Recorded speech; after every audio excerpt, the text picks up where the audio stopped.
El juego ha terminado, pero la canción continúa.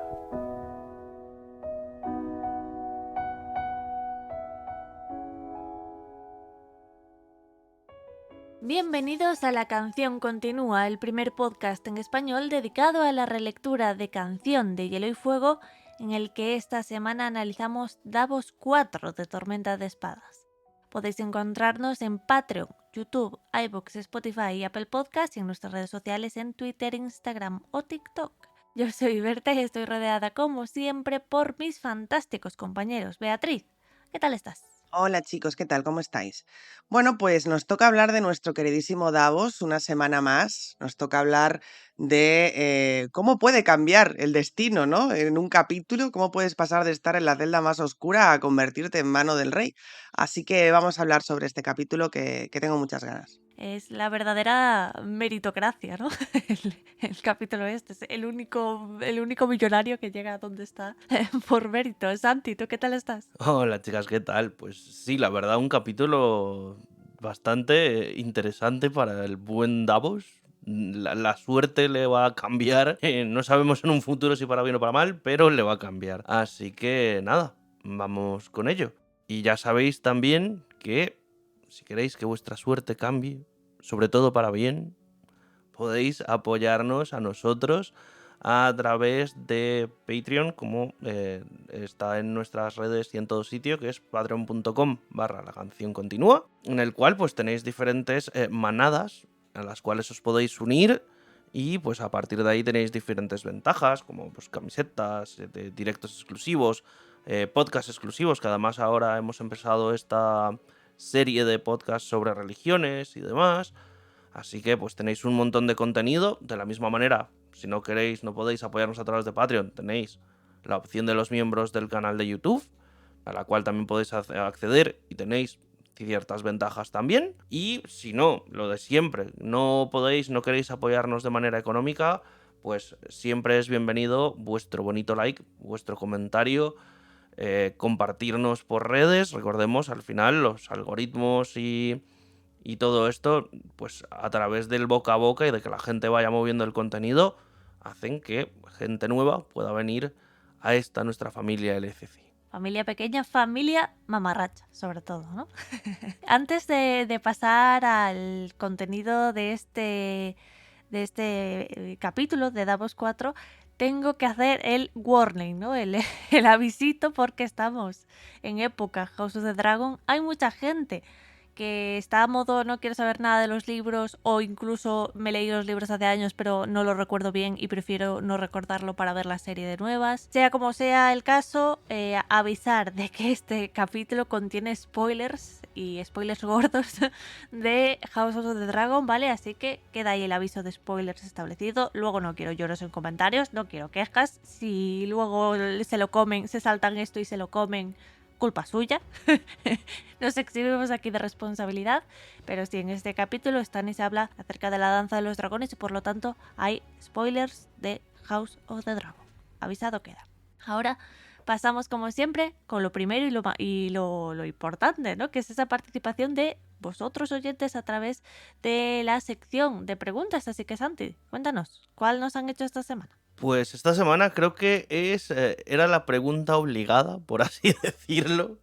Han llegado 2 o 3 preguntas al respecto de ello, evidentemente redactadas de diferentes maneras, pero todas en esencia eran la misma. Y es en este caso, y quiero, compañeras, de ser posible una respuesta pues medianamente rápida, porque evidentemente más adelante en el análisis como tal del capítulo vamos a ahondar un poquito más en esto. Pero vosotras, ¿qué creéis? ¿Sanguijuelas sí? ¿Sanguijuelas no?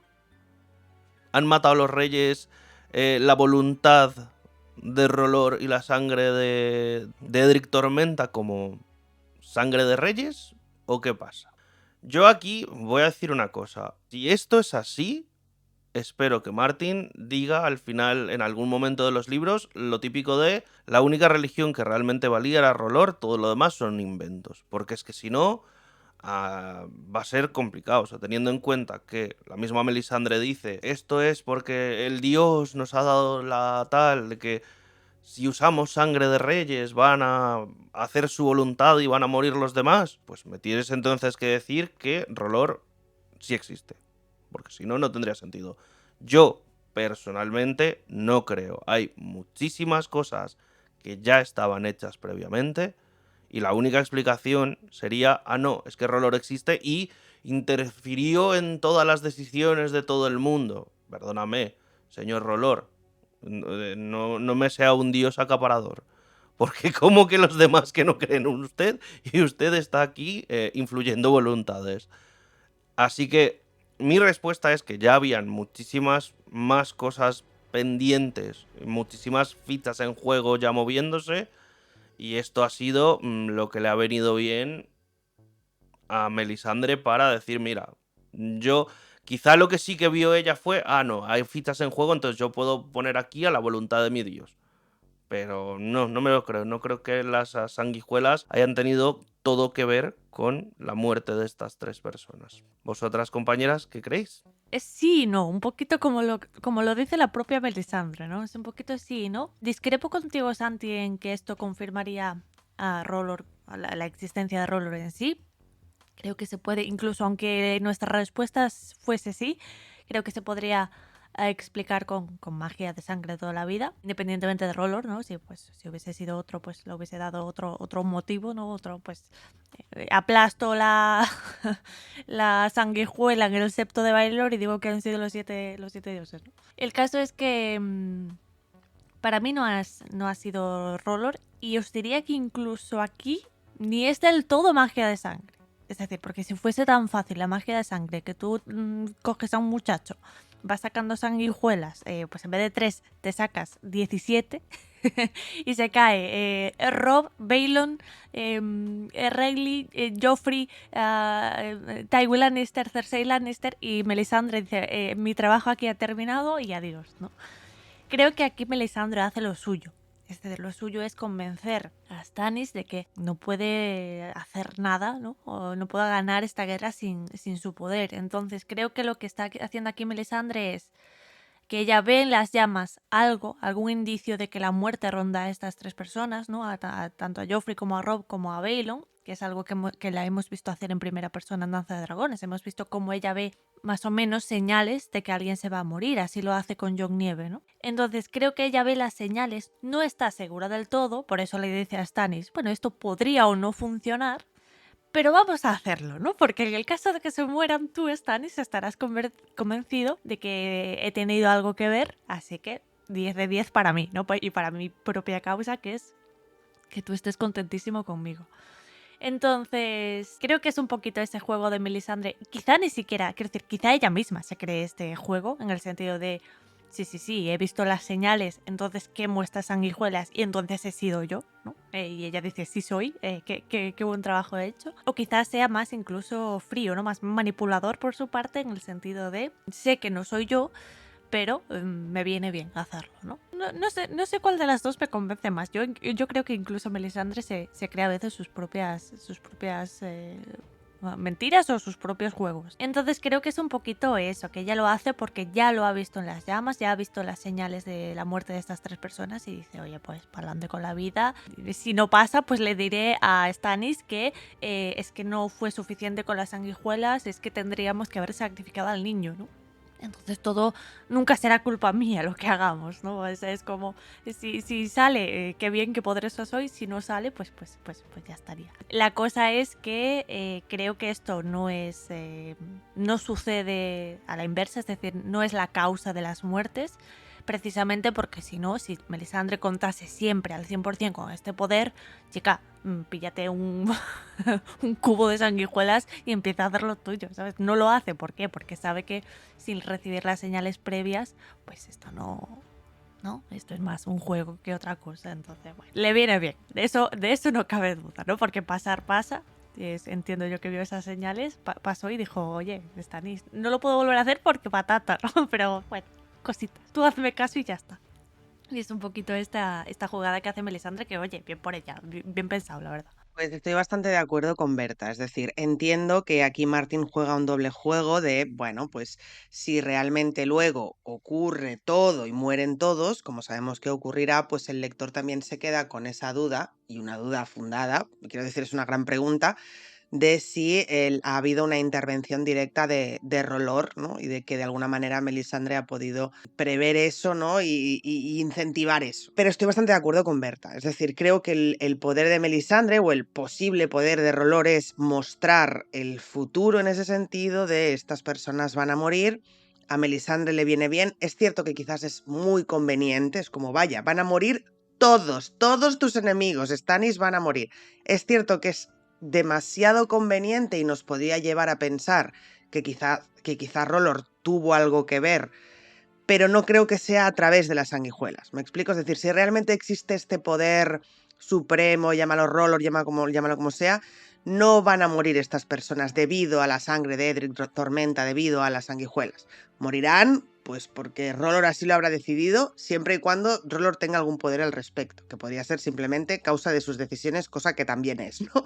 Lo sabemos, es lo que estamos analizando estos días, sobre todo con el tema de Robb. Pero aún así, creo que el poder en sí mismo de las sanguijuelas no es más que algo que Melisandre, pues, aprovecha. Berta dice que quizás Melisandre se cree sus propias historias. Yo lo dudo un poquito más. Yo creo que Melisandre... Es que Melisandre es un personaje complejo. Hay gente que cree que ella, pues eso, solo sirve al dios rojo. Para mí, Melisandre también sirve a sus propios intereses. Ella quiere estar al lado del bando ganador, por decirlo así. Si realmente es cierto que ha visto lo que se avecina, y creo que sí, por lo que veremos al final del capítulo, los otros y demás, dice, escúchame, yo necesito estar al lado del que gana y punto. Y si tengo que hacer lo que tengo que hacer para que eso sea así, tengo que estar... ¿no? Ser la mano derecha de ese futuro rey, de ese futuro Azor Ahai, llámale como quieras, pues mejor que mejor. Entonces, si tengo que montarme aquí la pantomima de mi vida, me la monto, porque sabemos que Melisandre no tiene ningún tipo de preocupación por las vidas ajenas, y si hubiera podido quemar al chaval, lo hubiera hecho. Entonces, es como, bueno, no sé si hasta qué punto ya se cree sus cosas. Sí creo que ya cree en Rolor, pero no creo que piense que las sanguijuelas van a tener ningún poder al respecto, ¿sabes? Le viene bien y monta el teatrillo, por decirlo así, ¿no? Es una sombra en la pared, como diría Varys.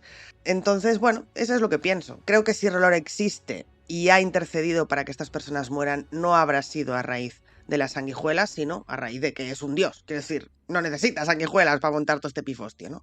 Lo otro es más, como cuando hablábamos en el podcast Patreon sobre religiones, lo otro es más una, ¿no? una práctica por parte de un religioso para justificar los eventos que tienen lugar por parte de un dios, ¿no? Sin más. Eso es lo que pienso. Pues dejadnos en comentarios qué pensáis vosotros acerca del poder de estas sanguijuelas, ¿no? O del poder de Melisandre o de Rollo, o como queráis interpretarlo. Y si creéis que, ¿no? Firmemente, pues tuvieron algo que ver con estas 3 muertes tan definitivas para... Iba a decir para la Guerra de los 5 Reyes, voy a decir para la saga en general. Vamos a enfocarnos en este capítulo y empezamos, como cada semana, por el resumen de este capítulo.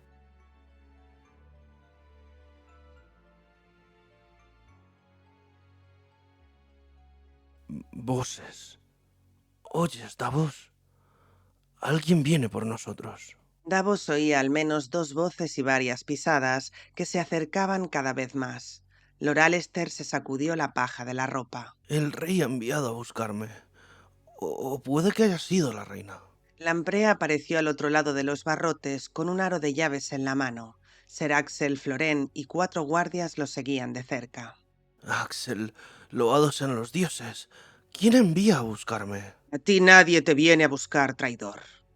Lord Alester retrocedió como si le hubieran dado una bofetada. Lamprea metió en la cerradura una gran llave de hierro y abrió la celda. Davos miró a Ser Axel. Decidme la verdad. ¿Pensáis quemarme? Davos salió de la celda. Lord Alester dejó escapar un grito de consternación cuando Lamprea volvió a cerrar la puerta. «Coge la antorcha», le ordenó Ser Axel al carcelero. «Deja a oscuras al traidor». No, por favor, no te lleves la luz. Que los dioses se apiaden de mí. «Los dioses. Solo existe Rolor y el otro. Sir Axel hizo un gesto brusco y uno de los guardias cogió la antorcha de la argolla. ¿Me lleváis ante Melisandre? Estará presente, pero es su Alteza quien quiere veros. Davos se llevó la mano al pecho, a donde había llevado colgado de un cordel un saquito de cuero con su suerte. Ya no la tenía, recordó, y tampoco las falanges de 4 dedos, pero sus manos aún eran suficientemente largas para rodear el cuello de una mujer. En el exterior era de noche. A Davos le dolían ya las piernas cuando Sir Axel abrió una gruesa puerta y le hizo un gesto para que pasara. Un viento marino soplaba inquieto mientras cruzaban. A Davos le llegó el olor a mar. Respiró profundamente para llenarse los pulmones de aire fresco y limpio. Viento y agua, dadme fuerzas. Rezó. Abajo en el patio ardía una gran hoguera y los hombres de la reina se habían reunido para cantar alabanzas a su nuevo dios rojo. Estaban en el centro del puente cuando Sir Axel se detuvo de repente. «Si por mí fuera, os quemaría con mi hermano Alester», le dijo a Davos. «Los dos sois unos traidores». Podéis pensar lo que queráis. Jamás traicionaría al rey Stannis. «Lo haréis. Lo he visto en las llamas. R'hllor me ha bendecido con ese don. Me muestra el futuro en el fuego. Stannis Baratheon ocupará el trono de hierro. Su Alteza debe nombrarme mano en lugar de mi hermano traidor. Eso es lo que le diréis. La reina pide mi nombramiento, y que sea cuanto antes. Hasta vuestro viejo amigo de Lys, el pirata San, está de acuerdo.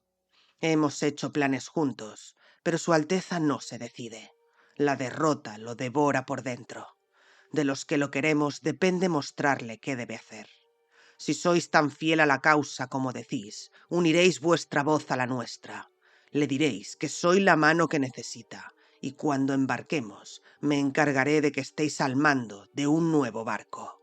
Davos le escudriñó el rostro. Antes me arrojaría a la pira que darme un barco. Eso está claro. Pensó. «Por si se os pasa por la cabeza traicionarme, recordad que he sido castellano de Rocadragón durante mucho tiempo. La guarnición me es leal. Quizá no pueda quemaros sin permiso del rey, pero podríais sufrir una caída». Puso una mano en la nuca de Davos y le dio un empujón contra la baranda del puente. «Me habéis oído», Os he oído. ¿Y te atreves a decir que yo soy un traidor? pensó. «Muy bien. Su Alteza está esperando». En la gran estancia redonda que todos llamaban cámara de la mesa pintada, encontraron a Stannis Baratheon de pie tras el mueble que daba su nombre a la estancia. Una gigantesca tabla de madera pintada y tallada con la forma de poniente, tal como había sido en tiempos de Aegon el Conquistador. 4 ventanas altas y puntiagudas daban al norte, al sur, al este y al oeste. Al otro lado se veía el cielo estrellado de la noche. «Alteza, os traigo al caballero de la cebolla, como habéis ordenado». Stannis llevaba una túnica de lana gris, un manto color rojo oscuro y un sencillo cinturón de cuero negro del que le colgaban la espada y el puñal.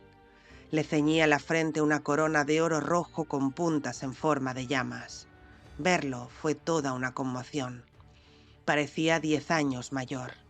No había sido nunca corpulento, pero en aquel momento los huesos se le movían bajo la piel. Aún así, una tenue sonrisa le pasó por los labios al ver a Davos.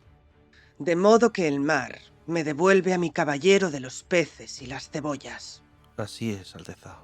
Sabrá que me tenían encerrado en la mazmorra. pensó. Davos se dejó caer sobre una rodilla. «Levantaos, Ser Davos. Os he echado de menos. Necesito buenos consejos. Decidme, pues, ¿cómo se castiga la traición?» La palabra quedó flotando en el aire. Una palabra aterradora. Pensó Davos. Le estaba pidiendo que condenara a su compañero de celda, o tal vez a sí mismo. Los reyes saben mejor que nadie con qué se castiga la traición. ¡Traición! Consiguió decir al final con voz débil. «¿De qué otra manera llamaríais a renegar del rey y tratar de usurparle el trono? Os lo pregunto de nuevo. ¿Con qué se castiga la traición?» Con la muerte. Se castiga con la muerte, Alteza. Siempre ha sido así. No soy un hombre cruel, Ser Davos. No es un decreto mío. Siempre ha sido así. desde antes de los tiempos de Aegon. Los traidores siempre han pagado el crimen con su vida. Incluso Rhaenyra Targaryen. Era hija de un rey y madre de otros dos, pero murió por traidora. Es la ley, Davos. No es crueldad. Sí, Alteza. No está hablando de mí. Durante un momento Davos sintió pena por su compañero de celda, envuelto ya en la oscuridad. Señor, Lord Florent no pretendía traicionaros. Se oyó decir. Lo nombré mano, y él habría vendido mis derechos por un cuenco de guisantes. Hasta pensaba entregarles a Shireen. Quería casar a mi única hija con un bastardo, fruto de un incesto. Mi hermano tenía el don de inspirar lealtad. Sí, hasta en sus enemigos. En Refugio Estival ganó 3 batallas en un día y se trajo a Bastión de Tormentas a los señores Grandison y Cáfferen como prisioneros. Pero estuvieron sentados bajo esos estandartes toda una noche para beber y comer con Robert. Hasta se los llevó a cazar. Estos hombres pretendían entregarte a Eris, le dije. No deberías ponerles armas en las manos. Robert se me rió en la cara. Yo habría encerrado a Grandison y Cáfferen en una mazmorra.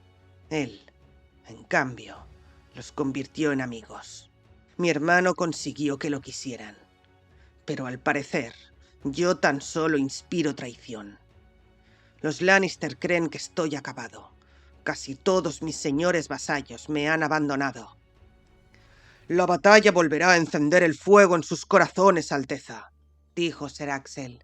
La derrota es una enfermedad que se cura con una victoria. Contadle vuestro plan a Ser Davos. Quiero saber qué opina. El plan que Ser Axel había trazado era sencillo. A pocas horas de navegación de Rocadragón se encontraba Isla Zarpa. Lord Ardrian Celtigar había luchado en el Aguas Negras bajo el estandarte del Corazón Llameante, pero cayó prisionero y no tardó en pasarse al bando de Joffrey. Desde entonces había permanecido en Desembarco del Rey. Sin duda teme la ira de su Alteza y no se atreve a estar cerca de Rocadragón. Y hace bien. Ha traicionado a su legítimo rey. Ser Axel proponía utilizar la flota de Salador Saan y a los hombres que habían escapado del Aguas Negras para castigar la deserción de Lord Celtigar. Isla Zarpa contaba con una guarnición ligera y se decía que su castillo estaba abarrotado de alfombras mirienses, vajillas de oro y plata, copas enjolladas, un hacha de acero valirio, un cuerno capaz de invocar monstruos marinos de las profundidades y cofres de rubíes. Propongo que quememos su castillo y pasemos a su gente por la espada. Creo que es factible. Joffrey no tendrá ningún poder en el mar hasta que los Redwyne zarpe del Rejo. El saqueo serviría para garantizar durante un tiempo la lealtad de ese pirata liseno. Por sí sola, Isla Zarpa no vale nada, pero su caída serviría para demostrarle a Lord Tywin que mi causa no está perdida. Decid la verdad. ¿Qué pensáis de la propuesta de Ser Axel? Davos recordó la celda oscura que había compartido con Lord Alester, pero era Stannis quien se lo preguntaba. Alteza, me parece una locura. Sí, y una cobardía. ¡Cobardía! Nadie me llama cobarde delante de mi rey. Silencio. Seguid, Ser Davos. Quiero oír vuestras razones. Decís que tenemos que mostrar al reino que no estamos acabados, que tenemos que atacar, hacer la guerra. Pero, ¿contra qué enemigo? En Isla Zarpa no encontraréis a ningún Lannister. Pero encontraremos a muchos traidores, replicó Ser Axel, aunque a lo mejor hay alguno más cerca, en esta misma habitación. No dudo que Lord Celtigar doblara la rodilla ante el joven Joffrey, pero acudió cuando lo llamasteis, señor. Vino con sus barcos y sus espadas. Estuvo a vuestro lado en Bastión de Tormentas cuando Lord Renly cayó sobre nosotros. Sus hombres lucharon por vos, mataron por vos y ardieron por vos. Isla Zarpa está mal defendida, sí. La defienden mujeres, ancianos y niños. ¿Y eso por qué? Porque sus esposos, padres e hijos murieron en el Aguas Negras mientras luchaban bajo nuestros estandartes. Y Ser Axel propone que arrasemos los hogares, que violemos a sus viudas y pasemos a sus hijos por la espada. Esos súbditos no son traidores. Son traidores, insistió Ser Axel. No todos los hombres de Celtigar murieron en el Aguas Negras. Cientos de ellos doblaron la rodilla. Cuando él lo hizo, eran sus hombres, no tenían elección. Siempre se puede elegir. Pudieron negarse a arrodillarse. Fue lo que hicieron algunos. Y murieron. Pero murieron leales y con dignidad. Algunos hombres son más fuertes que otros. Era una respuesta poco convincente. Stannis Baratheon tenía una voluntad de hierro. No comprendía ni perdonaba la debilidad.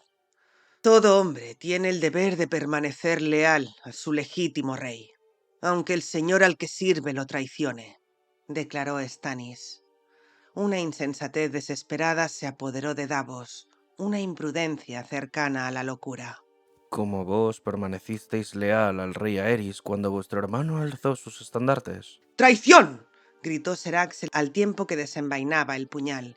Alteza, se atreve a deciros semejantes infamias a la cara. Davos oyó cómo Stannis rechinaba los dientes. En la frente del rey palpitaba una vena azul, hinchada. Sus ojos se encontraron. Guardad el cuchillo, Ser Axel. Dejadnos a solas y decidle a Melisandre que venga. Ser Axel guardó el cuchillo y se dirigió hacia la puerta. Siempre os habéis aprovechado de mi templanza.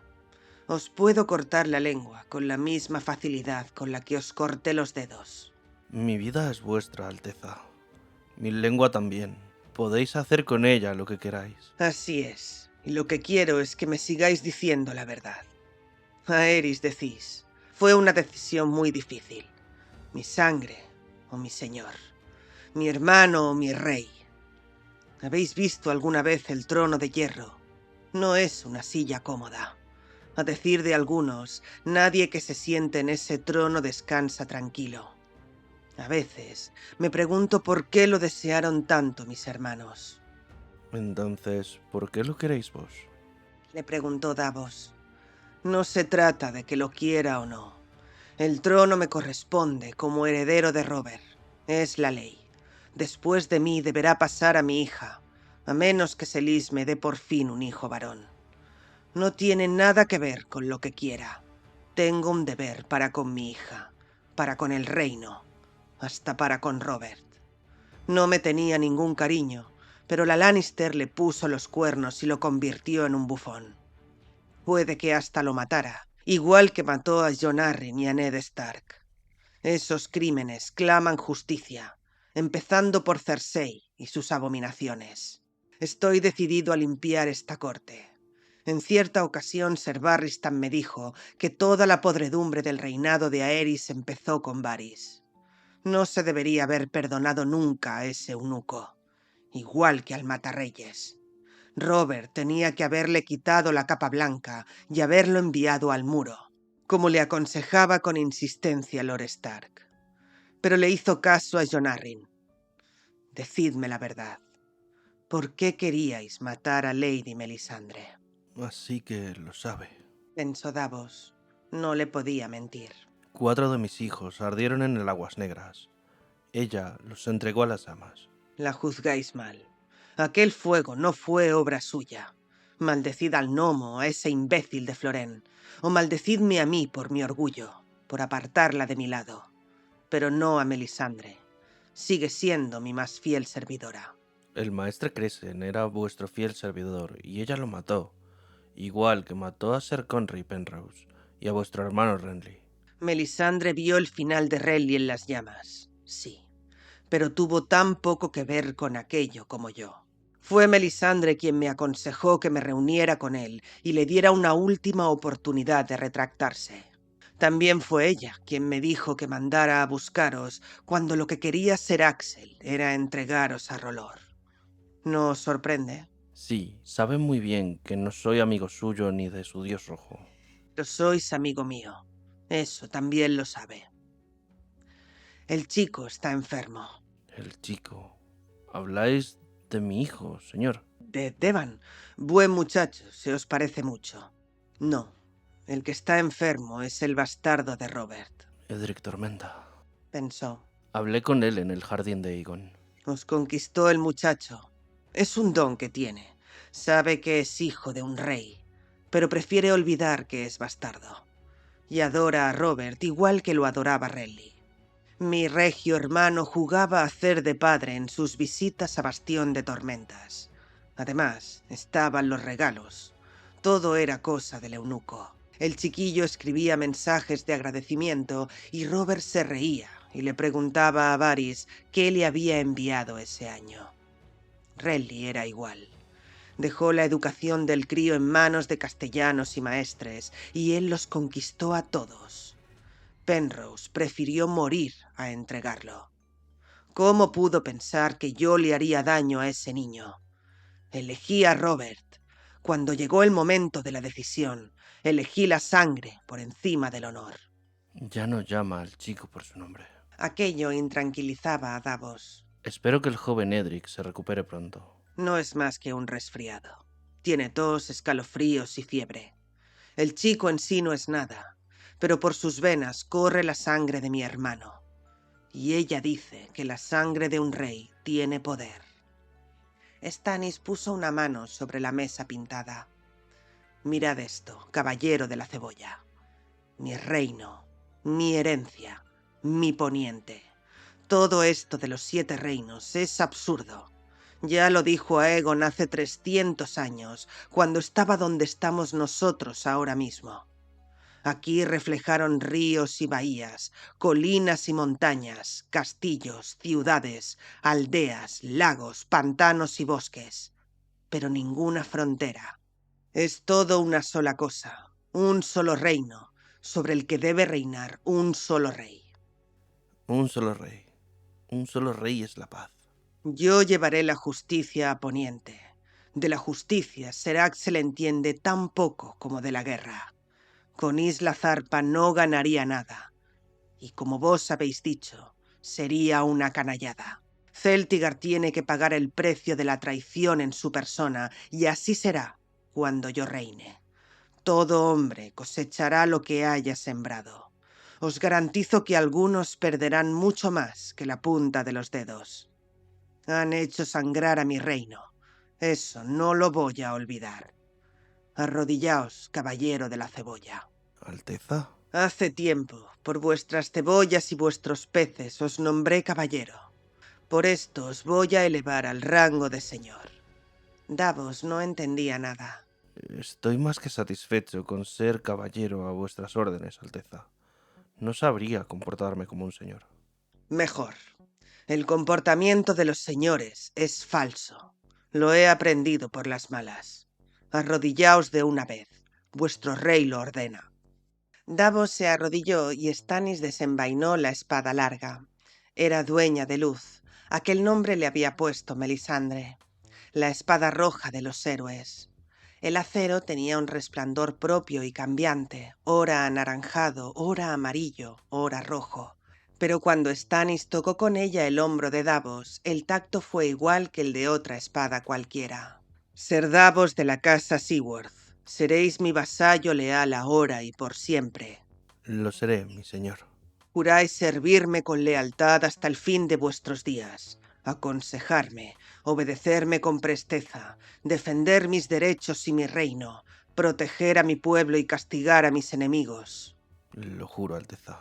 Si es así, levantaos, Davos Seaworth, y levantaos como señor de la selva, almirante del mar angosto y mano del rey. Durante un momento, Davos se quedó conmocionado. Alteza, no es posible. No estoy preparado para ser una mano del rey. No hay nadie más preparado. Stannis envainó dueña de luz, tendió la mano a Davos y lo ayudó a ponerse en pie. Soy un plebeyo. Vuestros señores no me obedecerán nunca. En ese caso, nombraremos nuevos señores. Pero no sé leer ni escribir. El maestre Pilos os leerá lo que os haga falta. En cuanto a lo de escribir, mi anterior mano escribió la carta que le va a costar la cabeza. Lo único que os pido es sinceridad, lealtad, servicio. Tiene que haber alguien más adecuado. Algún gran señor. Baremon, por ejemplo. Mi desleal abuelo. Celtigar me ha abandonado. El nuevo Velaryon tiene 6 años y el nuevo Sanglas embarcó rumbo a Volantis cuando quemé a su hermano. Aún me quedan algunos hombres decentes, pero no confío en ninguno de ellos tanto como en vos. Seréis mi mano. Es a vos a quien quiero tener a mi lado en la batalla. Me habéis pedido un consejo sincero. Entonces, con toda sinceridad os diré que no tenemos fuerzas suficientes para emprender otra batalla. Su Alteza se refiere a la gran batalla. Melisandre estaba en la puerta. Llevaba en la mano una bandeja de plata tapada. Estas guerras sin importancia no son más que riñas de críos. Las fuerzas de aquel cuyo nombre no debe pronunciarse están tomando posiciones. Davos Seaworth. Pronto llegarán el frío y la noche que no acaba jamás, a menos que los hombres buenos tengan el valor de combatirlas. Hombres cuyos corazones sean de fuego. Melisandre me lo ha mostrado, Lord Davos, en las llamas. ¿Lo visteis vos, señor? Con mis propios ojos. Lady Melisandre me pidió que mirara el fuego. La chimenea tenía buen tiro y de las llamas se elevaban cenizas. Me quedé mirándolas y de repente pareció como si estuvieran cayendo. Pensé que era como la nieve. Luego, las chispas del aire parecieron formar un círculo y me encontré viendo a través del fuego una colina en medio de un bosque. Las pavesas se habían convertido en hombres de negro y en medio de la nieve había sombras que se movían. Pese al calor del fuego, sentí un frío tan espantoso que me estremecí. Lo que vi era real. Me jugaría mi reino, Ya lo habéis hecho. dijo Melisandre. Una colina en un bosque. Sombras en la nieve. No sé. Significa que la batalla ya ha empezado. Casi ha llegado la hora final del hombre sobre la tierra. Debemos actuar con osadía o no habrá esperanza. Poniente debe unirse bajo el mando de su verdadero rey, el príncipe que fue prometido, el señor de Rocadragón y elegido de R'hllor. Las elecciones de R'hllor son extrañas. ¿Por qué yo y no mis hermanos? Renly y su melocotón. En mis sueños veo cómo le corre el jugo por la boca y la sangre por la garganta. Si hubiera cumplido con su deber, habríamos aplastado a Lord Tywin. Una victoria de la que hasta Robert habría estado orgulloso. También sueño con él. Lo veo riendo y fanfarroneando. Nunca lo pude superar en nada. El Señor de Luz tendría que haber elegido como campeón a Robert. ¿Por qué a mí? Porque sois un hombre justo. Un hombre justo, con sanguijuelas. Sí, pero tengo que deciros que no es así como debe hacerse. Me jurasteis que funcionaría. El rey se enfureció. Funcionará y no funcionará. Decidme algo que tenga sentido, mujer. Cuando las llamas hablen con más claridad, también lo haré yo. Entregadme al muchacho, Alteza. Entregadme al muchacho y yo despertaré al dragón de piedra. Os he dicho que no. No es más que un bastardo. ¿Qué vale su vida comparada con la de todos los niños que podrían nacer en todos los reinos del mundo? El chico es inocente. Profanó vuestro lecho nupcial. De lo contrario, tendríais hijos varones. Eso lo hizo Robert, no el chico. Mi hija se ha encariñado con él. Además, es de mi sangre. Es de la sangre de vuestro hermano, la sangre de un rey. Solo la sangre de un rey puede despertar al dragón de piedra. Stannis rechinó los dientes. No quiero oír una palabra más. No hay dragones. Los Targaryen trataron de devolverles la vida y en todas las ocasiones hicieron el ridículo o acabaron muertos. Tenéis las sanguijuelas. Empezad de una vez. Como ordene mi rey. Arrojó un puñado de polvo al brasero. Los carbones rugieron. Mientras las llamas claras se retorcían sobre ellos, la mujer roja cogió la bandeja de plata y la puso ante el rey. Davos la observó mientras levantaba la tapa. Debajo había 3 sanguijuelas negras, grandes, hinchadas de sangre. Sangre del muchacho. Supo al momento. Sangre de rey. Stannis cerró los dedos en torno a una de las sanguijuelas. Decid el nombre. Ordenó Melisandre. El usurpador Joffrey Baratheon. Cuando tiró la sanguijuela al fuego, el animal se retorció. Stannis cogió la segunda. El usurpador Balon Greyjoy. La tiró al brasero, donde la carne se abrió y la sangre salió siseando. La última estaba en la mano del rey. La examinó un momento. El usurpador Robb Stark. También la tiró a las llamas.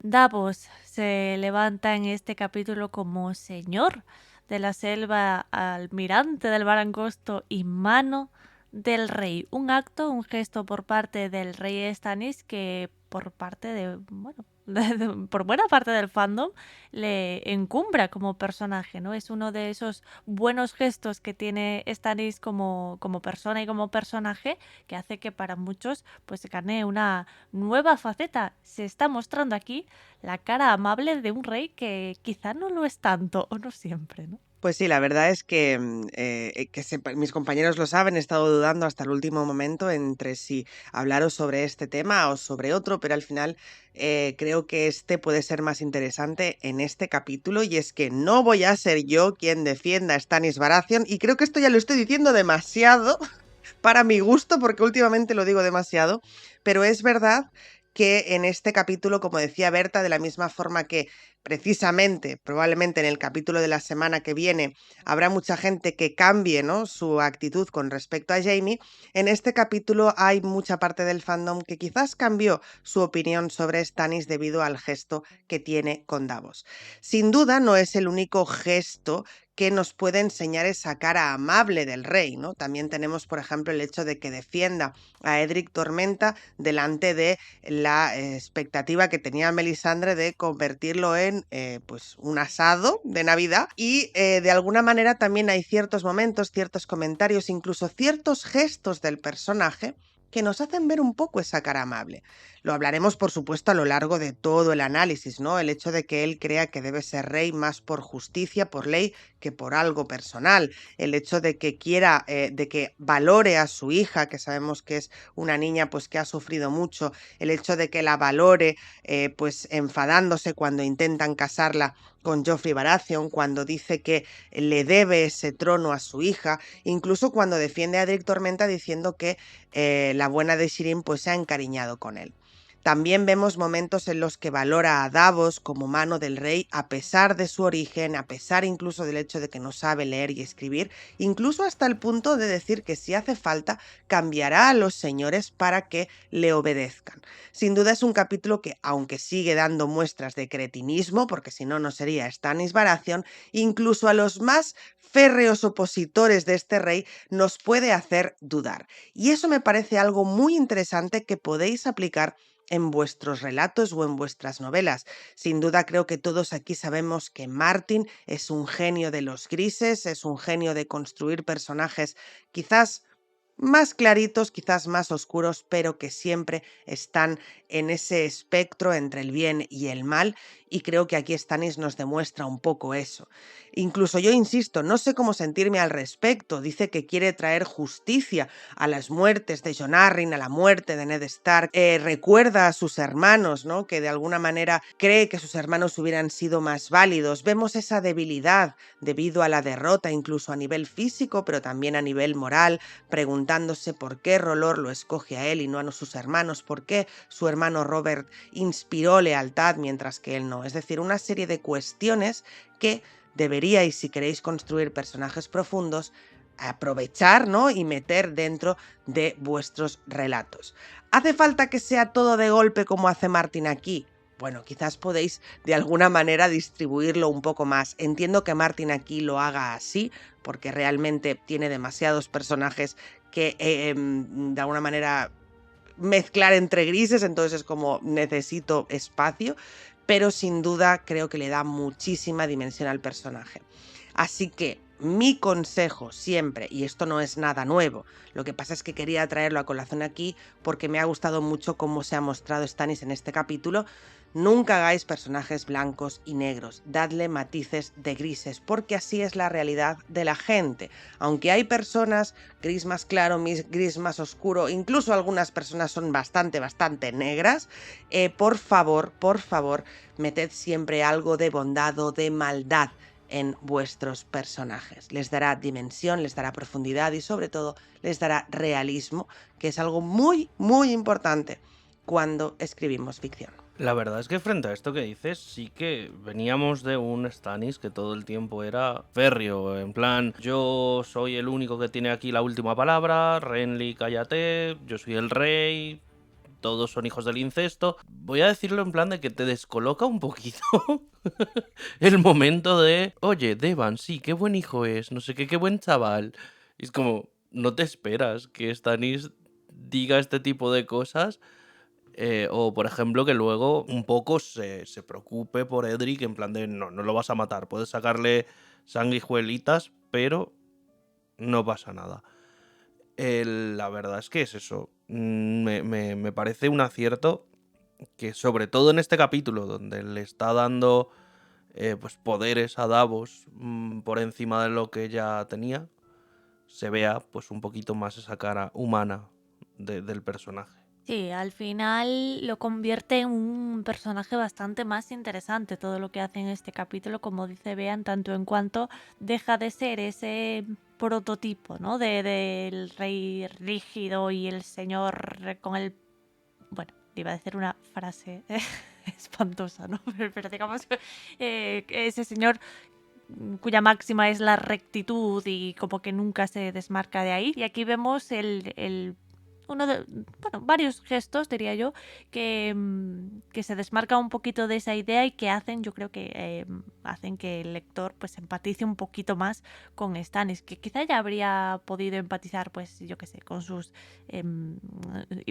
daddy issues, pero en este caso con su hermano mayor. Aquí sigue insistiendo en esa idea, pero nos cuentan muchas otras facetas, y vemos facetas buenas, como por ejemplo bueno, como mínimo sabe de quién rodearse cuando apremia, ¿no?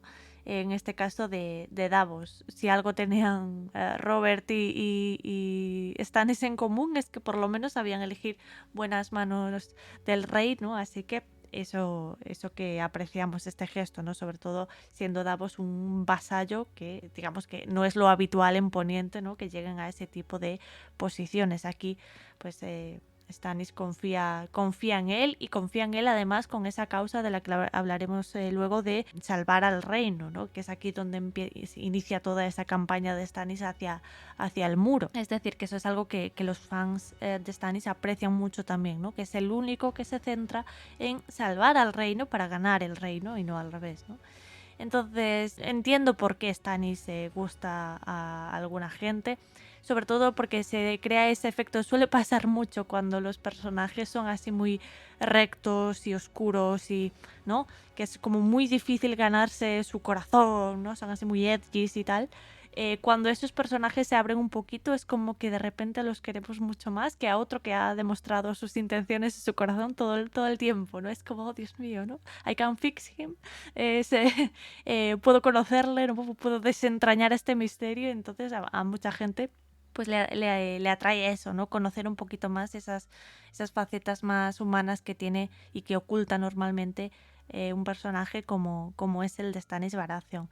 Es eso, ¿no? Yo creo que es en este capítulo ese pic en el que los fans de Stannis dicen, oye, pues mira, ¿no? Hace lo que cree correcto, y lo hace con Davos, que es, bueno, ¿qué decir de Davos, ¿no? Si es un buenazo y sirve al rey por esa adoración absoluta que siente hacia él, pero no podemos decir que sea Davos una mala persona, ni muchísimo menos, ¿no? Casi todo lo contrario. Entonces, a través de los ojos de Davos, el verse encumbrado de esta forma, el ver que Stannis es capaz de apreciar su sinceridad, etcétera, pues llega, ¿no? Llega a los lectores y eso yo lo puedo entender. Eso no quita, por supuesto, como decía Bea, lo bueno no quita lo malo o lo cretino que tiene el personaje, ¿no? Y eso es bueno en el sentido de que el personaje sigue siendo interesante por todas esas dimensiones diferentes que tiene, incluso a veces contrarias, incluso a veces hipócritas, ¿no? Y eso es para mí lo que hace...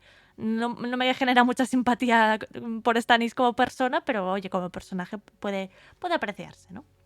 Pero vamos a hablar hoy largo entendido de Stannis, no os preocupéis. Pero vamos a empezar por el principio, por esa reunión familiar de hermanos maravillosa que hay entre Axel y Alistair Florent en esa celda cuando van a sacar a Davos, en la que se deja patente que la fe de R'hllor en el bando de Stannis pues ha creado un cisma que incluso, bueno, pone a hermano contra hermano, Santi. Sí, exactamente, al mejor estilo de pues las guerras civiles o las guerras políticas. En Colombia, por ejemplo, sabemos mucho de eso. Cuando hubo guerra entre conservadores y liberales, se mataban hermanos contra hermanos en los mismos pueblos. Pero aquí, pues precisamente por este motivo religioso, y también, vamos a ser sinceros, por avaricia del señor Axel Florent, tenemos este enfrentamiento en el cual Alistair de inicio del capítulo cree que, oh sí, van a venir por mí, me van a sacar de esta celda, Davos, jódete,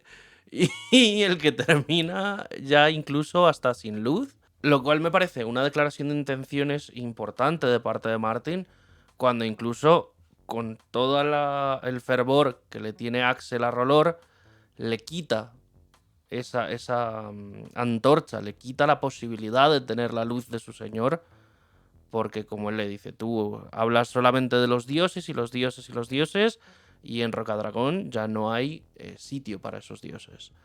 También, esto lo hablábamos ahora off micro, es impresionante lo chetadísimo que está ahora todo el mundo en Rocadragón. Antes la única que tenía el poder de ver cosas en las llamas era Melisandre, y de un momento a otro, pues Axel Florent, Stannis Baratheon, aquí todo el mundo que es alguien en este capítulo, al parecer. Yo creo que hasta Davos, si se pone, puede ver figuritas en las llamas.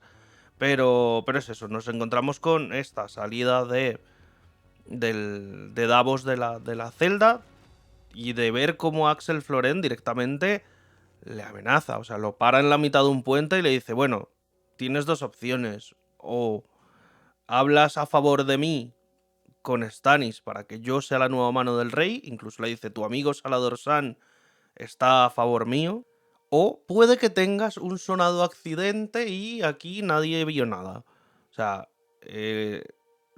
esto también es parte de lo que hace el fanatismo religioso. O sea, y bueno, religioso y de cualquier tipo, cuando se vuelve tóxico. O sea, no se creen los personajes o las personas, incluso en el mundo real, que tienen derechos a todo porque sí, porque lo dice mi Dios o porque tal, y se transforman en personas complicadas. De hecho, lo hablaremos más adelante, pero Axel Florent está a la defensiva durante todo el capítulo, acusando de traición a todo el mundo, incluso desenfundando cuchillos en momentos donde le gana la boca, pero, caballero, eso mismo es lo que va a llevarle a no tener el poder que usted quiere.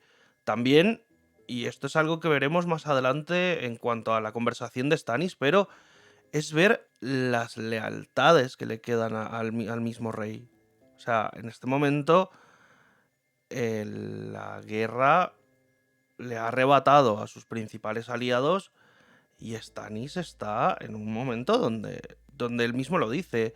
Mis aliados son estas pocas casas, que las enumera él al final del capítulo, y sin embargo, evidentemente Davos está ahí para lo que está, pero todo el mundo le estaba susurrando a Stannis en plan de no, vamos a hacer esta última carga, y alguien, menos mal existe el buen Davos Seaworth, alguien viene y le dice, caballero, sus lealtades ahora mismo, sus vasallos, no son suficientes para nada de lo que usted quiere hacer. Entonces, cálmese, vea usted en sus llamas ahora y reorganice la forma de pensar que tiene ahora mismo de cara a poder avanzar en su en su partida en este Juego de Tronos. Aquí Axel Florent demuestra lo que es un mierdas, ¿no?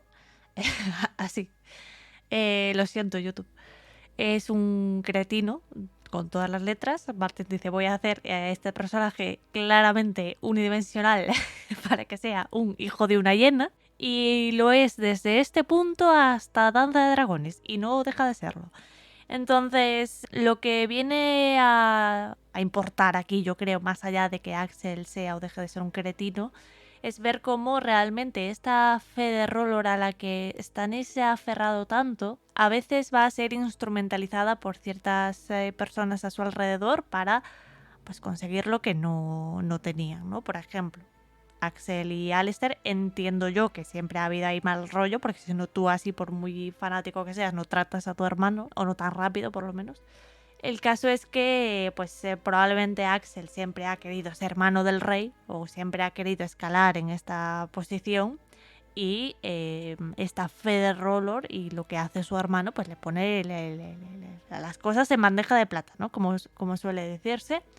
Ojo, no defiendo a Alistair, creo que Alistair pues lo hiciese con mejor o peor intención, creo que sí comete traición, ¿no? Al final pacta en nombre del rey sin la autorización del rey.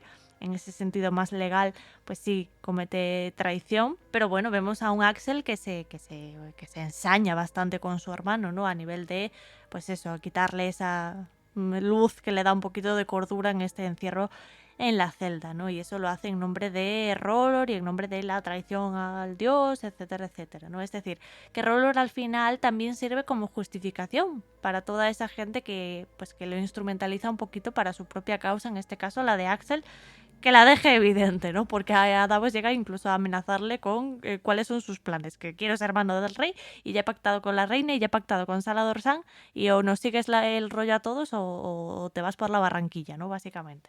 Entonces vemos cuáles son claramente las intenciones de Axel.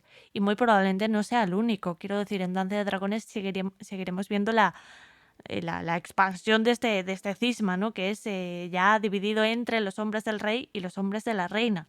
Ya hay dos bandos diferenciados dentro de la facción de Stannis y yo creo que incluso podremos ver que eso pueda tener consecuencias graves en el futuro. Es decir, Stannis... Bueno, depende de si Stannis gana o no gana en Invernalia, porque eso ya traerá otras consecuencias consigo. Pero al final, la mayor parte de los hombres que se han quedado en el muro son generalmente hombres de la reina, hombres que acompañan a Selyse, hombres que están haciendo incluso pactos de compromiso y matrimonio con los salvajes, etcétera. Veremos en el futuro qué consecuencias puede traer, ¿no? esta división entre la facción de Stannis, que bueno, R'hllor le da su poder, R'hllor puede significar al mismo tiempo su caída, ¿no? Podemos presuponer que van por ahí los tiros. Decía yo que Axel es un cretino y yo creo que lo demuestra con ese plan, ¿no? Ese plan que le propone a Stannis para dar una batalla más a unos caballeros desmotivados, pero un plan que, bueno, Davos da su opinión y dice que es, honestamente, una mierda. Justo lo iba a decir como lo has dicho tú, Berta, así que fantástico.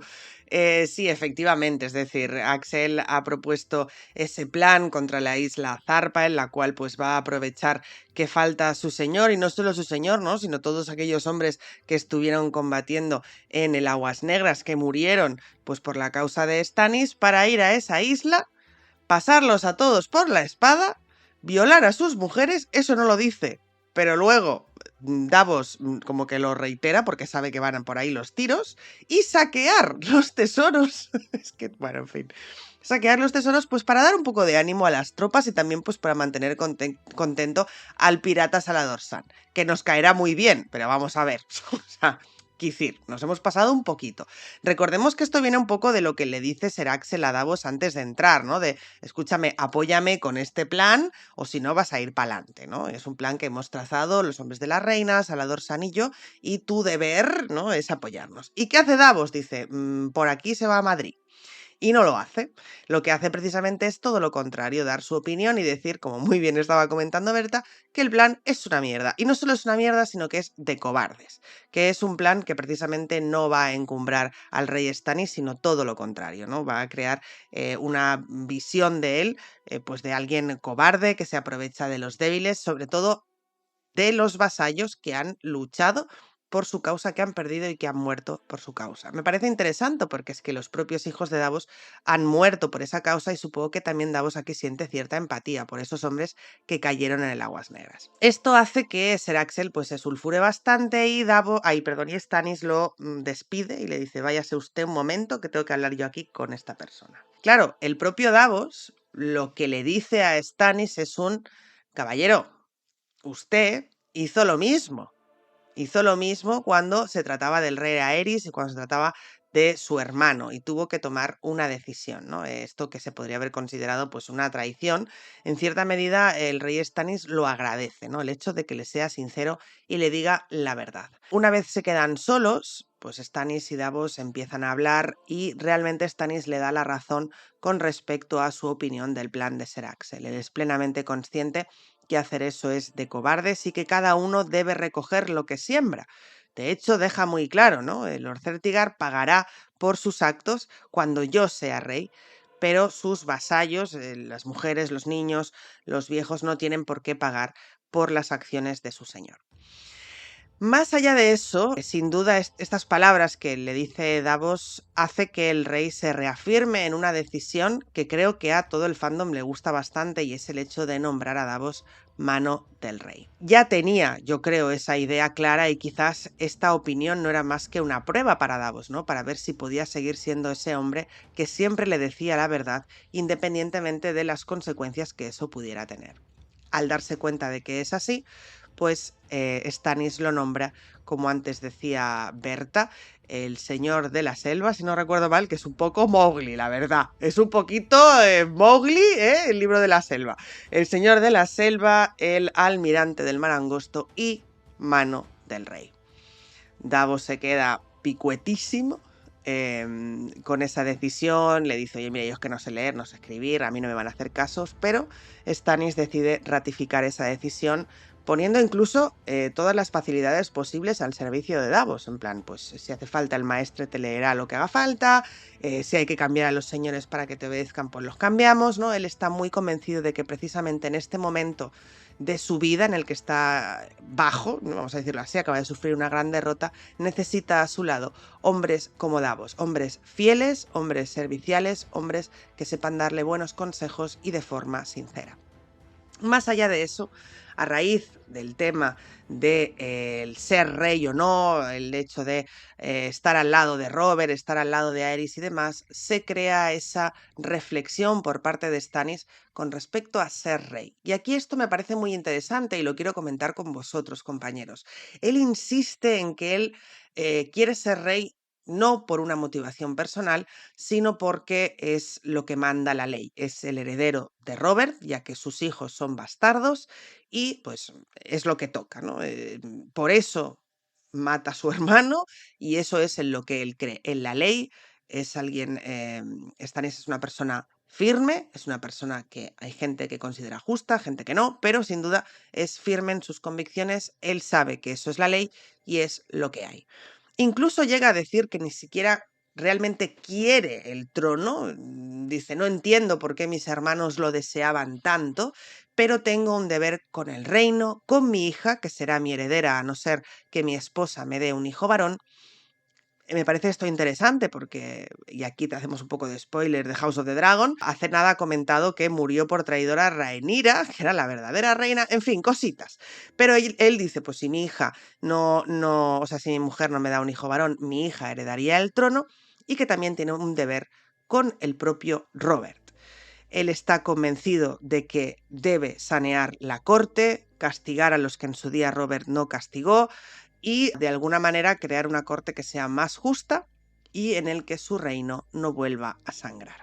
Me parece, insisto, todo este discurso bastante interesante y comentaba, compañeros, y luego me respondéis si queréis, ¿qué opináis sobre estas palabras de Stannis? ¿Creéis que realmente Stannis no quiere el trono para sí? Es decir, no es una ambición personal, sino que es algo que, como se le ha venido dado, va a luchar porque se cumpla, porque es la ley.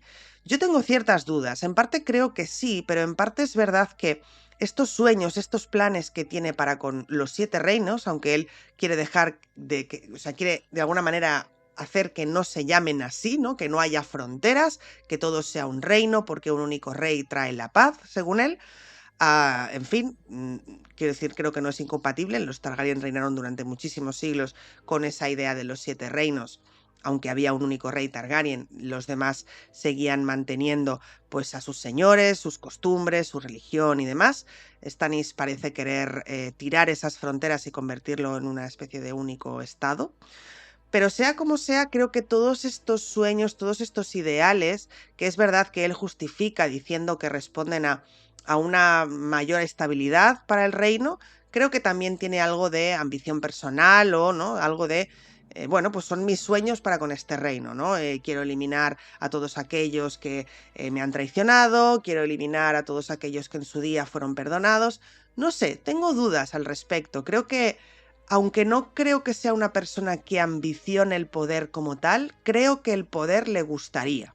Creo que el poder le daría la opción de hacer muchas cosas que quizás por haber sido segundo hijo, quizás por haber sido eclipsado por sus hermanos, no ha podido hacer hasta que no se le ha presentado esa oportunidad. ¿Sabéis lo que quiero decir? Creo que no sería un rey que no disfrutara de ese poder. Aunque no lo ambicione en primera medida, sí creo cuando dice que lo hace por un sentido de justicia, de, oye, pues es lo mío y se lo debo a mi hija y al reino, pero creo que no se sentiría incómodo en ese trono de hierro, por decirlo así.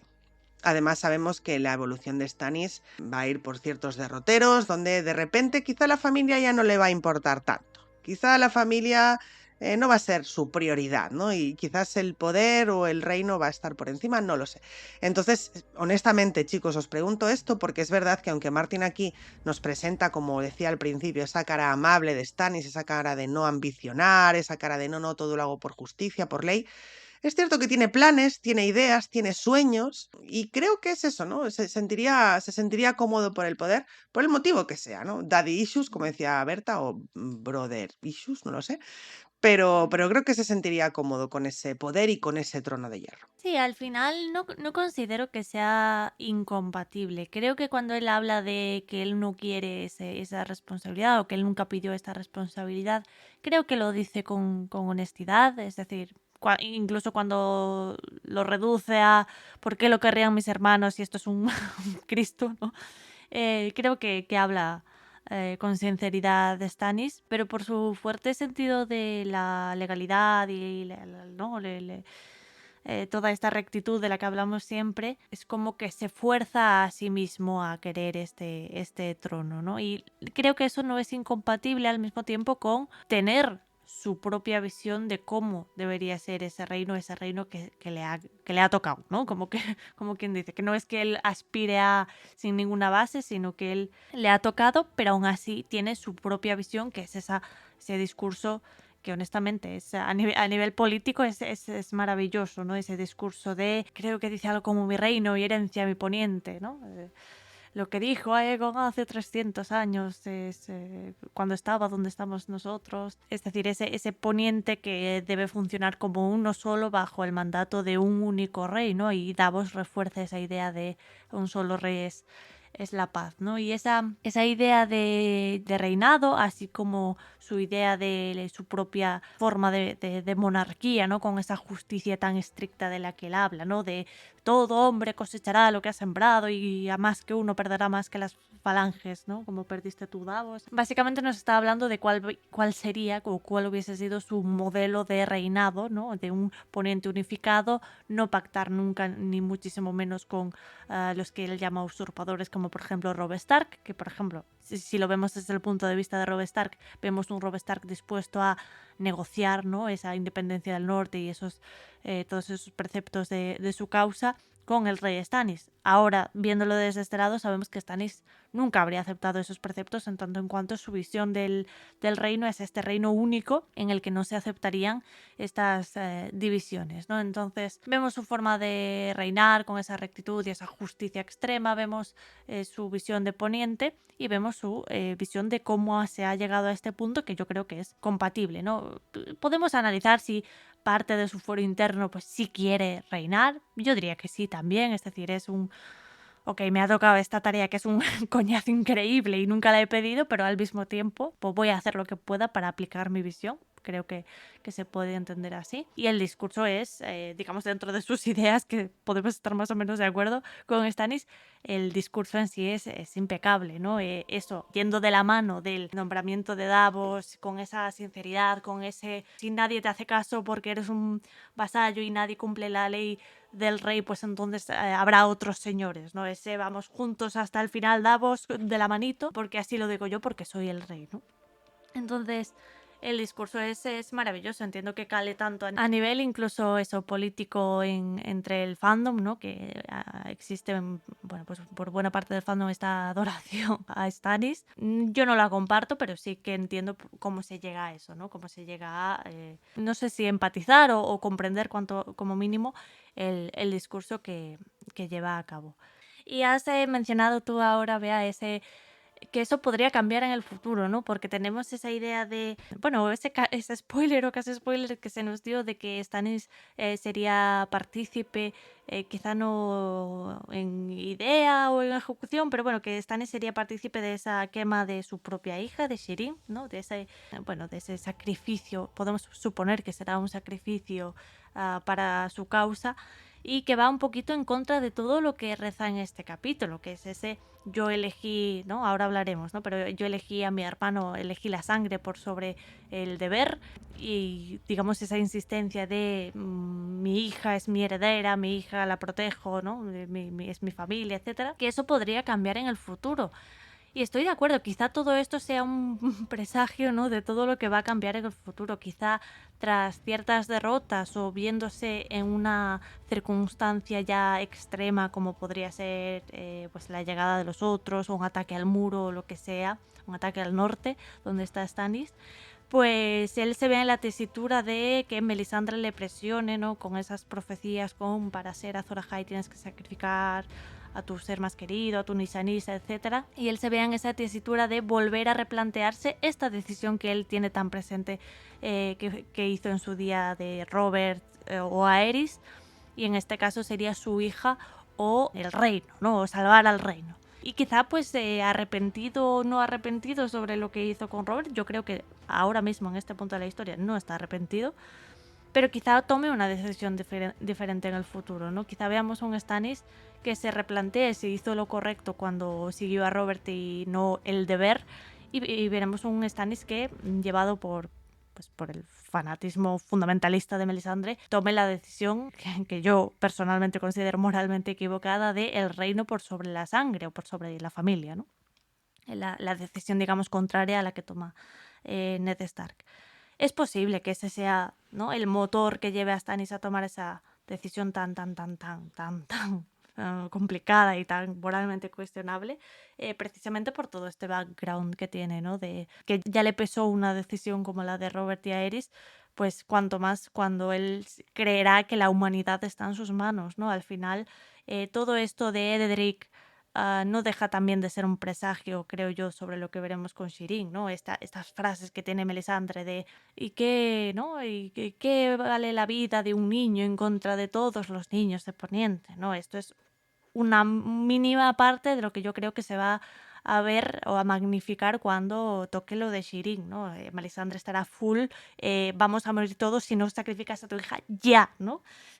Creo que todos podemos prever un escenario similar, y lamentablemente creo que Stannis tomará la decisión de pues, la que vimos en la serie, ¿no? La de quemar a su hija, cosa que, bueno, servirá y no servirá porque, oh sorpresa, no es Azor Ahai. Relacionado con todo esto, yo creo que en este capítulo vemos un fuerte simbolismo acerca de la sangre, ¿no? La sangre, siempre hablamos de, lo veremos en el capítulo de la semana que viene, ¿no? De cómo asociamos siempre a Bolton con los vampiros y la sangre, ¿no? Por lo de las sanguijuelas. Aquí no dista mucho por parte de Stannis, ¿no? Ese simbolismo de el señor del castillo tétrico y las sanguijuelas y la sangre, ¿no? Y el quemar a personas vivas.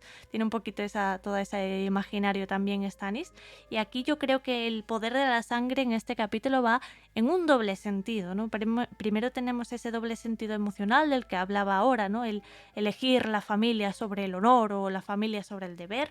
Por ejemplo, pues lo que hablábamos ahora, ¿no? De que él eligió la sangre, eligió a Robert sobre su deber para con el rey Aerys, cosa que le echa en cara el propio Davos, ¿no? Él lo ve así como una decisión muy difícil que tuvo que tomar, pero una decisión, y reitero, que creo de la que no se arrepiente, ¿no? Porque él, bueno, tenga los brother issues, como ha dicho Bea que tenga, creo que todos podemos ver que tenía una fascinación con su hermano, ¿no? Una especie de admiración y competencia al mismo tiempo, ¿no? Tiene esa frase de nunca lo pude superar, pero al mismo tiempo hice todo por él y él no me dio las gracias, etcétera, ¿no?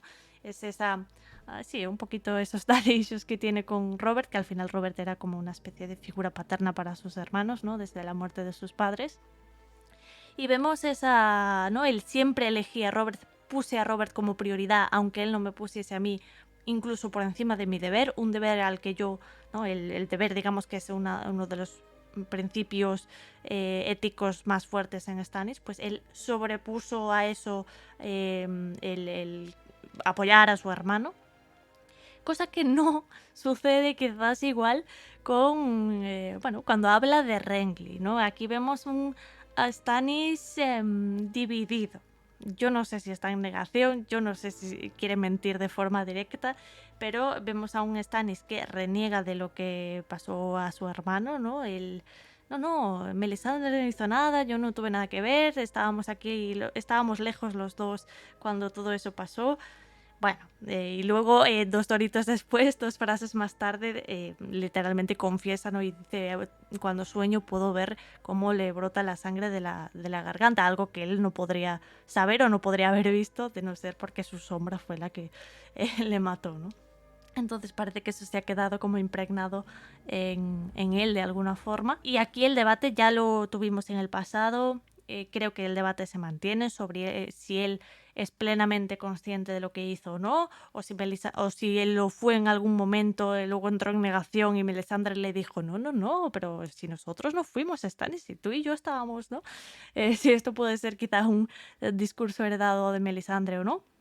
Sea como sea, está claro que en este sentido emocional, pues esa admiración y ese elegirlo por encima de todo que aplica a Robert, no aplica así a Renly, ¿no? Y creo que esas frases que él refiere sobre Alester Florent al principio, ¿no? De cuál es el pago, cuál es el precio de la traición, también se aplica a la justificación que él da a la muerte de Renly, ¿no? Renly, digamos que le pesa su muerte, ¿no? Es decir, sueña con ella, no para de recordar, ¿no? Dice constantemente el melocotón y la sangre de Renly, etc. Pero al mismo tiempo tiene ese discurso de, bueno, es que él fue un traidor, ¿no? Él merecía esa muerte y es así como yo me justifico a mí mismo para seguir adelante un poquito. Entonces vemos ese sentido pues más, ¿no? La sangre, elegir o no a la sangre sobre el deber y sobre la legalidad y la traición, etc. Y luego está la sangre en el sentido más mágico, ¿no? Vemos pues el gesto en sí de las sanguijuelas, ya hemos hablado de si funciona o no funciona en el momento de la pregunta, pero básicamente es un uso mágico de la magia de sangre de toda la vida que aquí se hace a través de la sangre real de Edric Tormenta, que según Melisandre la sangre real tiene más poder que otras y pues hacen este juego, ¿no? Este hechizo mágico de las sanguijuelas. Lo importante aquí, más allá de ese presagio que se crea de Edric por lo de Shireen, como comentaba antes, y de la propia vida de Edric Tormenta, lo importante aquí yo creo es ya ver que Melisandre y Stannis en consecuencia están más enfocados en lo que es la amenaza de los otros que en estas guerras de niños, ¿no? Como dice Melisandre, eso es lo de menos. Aquí lo que hay que hacer es luchar contra esa amenaza del frío que viene del norte y que ya ha empezado, ¿no? Entonces ya se nos está presagiando un poquito cuál va a ser la campaña bélica de Stannis en este libro, ¿no? Así como en el anterior fue el Aguas Negras, desembarco, etcétera, ahora lo va a ser la guerra contra los salvajes de más allá del muro. Y por eso, y enlazando con lo que comentaba antes Bea, ¿no? Por eso tienen esta idea tan aferrada también del rey único en Poniente, que honestamente es la misma, es la herencia de Aegon el Conquistador. Stannis aquí no sabe nada de un sueño mágico de los Targaryen, pero bueno, que lo ha visto en las llamas, ¿no? Para el caso es un poquito lo mismo. Es Aegon Targaryen teniendo un sueño y diciendo, coño, vienen los zombies, pues hay que juntarse todos y pelear juntos. Pues honestamente, Stannis aquí tiene la misma idea. Él no lo sueña, él lo ve en las llamas y dice, pues mira, soy yo el héroe, ¿no? Melisandre me dice que soy yo el héroe de esta historia, entonces Poniente me necesita a mí como rey único para que yo pueda salvar a la humanidad. Es una causa, oye, dura que ponerse sobre los hombres. Entiendo por qué al mismo tiempo tiene esa idea de por qué querría alguien esto, ¿no? Porque al final ya no es solo voy a ser rey y sentarme en el trono y mandar porque quiero, es según su idea ahora mismo, las ideas que ha recibido de Melisandre es tengo que ser el rey para salvarlos a todos de una amenaza mágica chunga. Ojo, cuidado. Exactamente, la verdad es que ahora mismo la posición de Stannis no es fácil, de verdad, lo que decías, el comentario de verdad la gente por qué se mata por hacer este tipo de cosas, en plan, ¿por qué la gente quiere este trono si sabemos que es tan incómodo literal y figurativamente? Y el hecho de que tenga todos estos conflictos que vemos durante el capítulo, de hecho, en el momento en el cual Stannis le tira este zasca, por así decirlo, del conflicto de sangre que tuvo en su momento, pone a Stannis en la posición de pensar, de sí, a ver, al final la sangre tira, pero tira un poco para lo que me interesa, porque claro, él en su momento se fue de cara a lo que es Robert, pero luego cuando a él le interesaba, porque era su deber, de hecho, Stannis vuelve y repite una vez más en este capítulo de no, es que no es porque tal, sino es mi deber, o sea, yo tengo que ser el que tome esta posición en el mundo. Y de cara a ello, pues se pone en una posición, por lo menos para esta conversación, pues un poco vulnerable, podríamos decirlo.